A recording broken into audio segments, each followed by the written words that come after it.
কি করছি তুমি দেখছো না আল্লাহ? তুমি দেখছো তো? আমি তোমার কাছে বিচার দিই।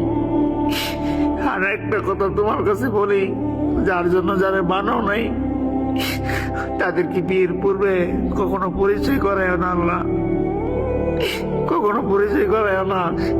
এই যে আজকে একটা ঈদের দিন, সবাই তো অনেক মিস করবে, অনেক আনন্দ করবে, তা আমি কেন করি না? এই কেন এই যে একা একা মসজিদের ভিতরে বসে রয়েছি, আমার দুঃখ আমার কষ্ট আমি তোমার কাছে কই। যার জন্য বানানো নাই যারে, আরে বিয়ের পূর্বে কখনো তার সাথে মিল করিও না, কথা বলানোর চেষ্টা করিও না। আমি তোমার কাছে একটা অনুরোধ আমার, আর কিছুই না আল্লাহ, আমার কষ্ট তুমি দূর করে দেও, আনা যে আমার দুনিয়ার থেকে উঠে নেও।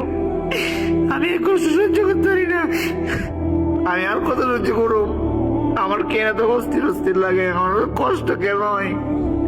ওরা তুমি কষ্ট দিতে পারো না, ওরা তুমি দেখো না, আমার কেন এত কষ্ট দেও? আমি কি করছি?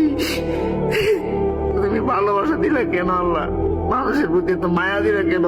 বলো, মানুষের প্রতি থেকে মায়া আমাকে উঠিয়ে পেল। এই যে ঈদের দিন সবাই তো অনেক আনন্দ করবে, সবাই আনন্দ করতে গেছে, ও আমি তো কিছুই করি না। আমার কেন তো কষ্ট দিতেছ? আমার তার জন্য কেন তো মায়া লাগাইতেছ? আমি তো তা বুঝি না। আমারও তুমি মায়া কমাই দাও, আরে তো আমার দিনের থেকে উঠে নেও।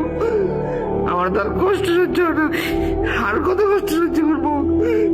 হ্যাঁ, আমিও তো একটা মানুষ, আমার কষ্ট দূর করে দেও, না তো আমার দুনিয়ার থেকে উঠে নেও। আমি অনেক ভালোবাসতাম আল্লাহ, বিশ্বাস করতাম, আমি অনেক কিছু করার চেষ্টা করছি, আমি আমি আংটি করাইছি, আমি সব করাইছি, আমি কিছুদিন পরে তার বিয়ে করতাম। এই মেয়েটা আমার ধোকা দিছে আল্লাহ, আমি তোমার কাছে কয়ে যাই, আর কারো কাছে বলতে পারবো না, তোমার কাছে কই। মানুষ তো সবকিছু বিশ্বাস করে না, আমি তোমার কাছে বিচার দিয়ে যাই, তুমি কই রাখো না।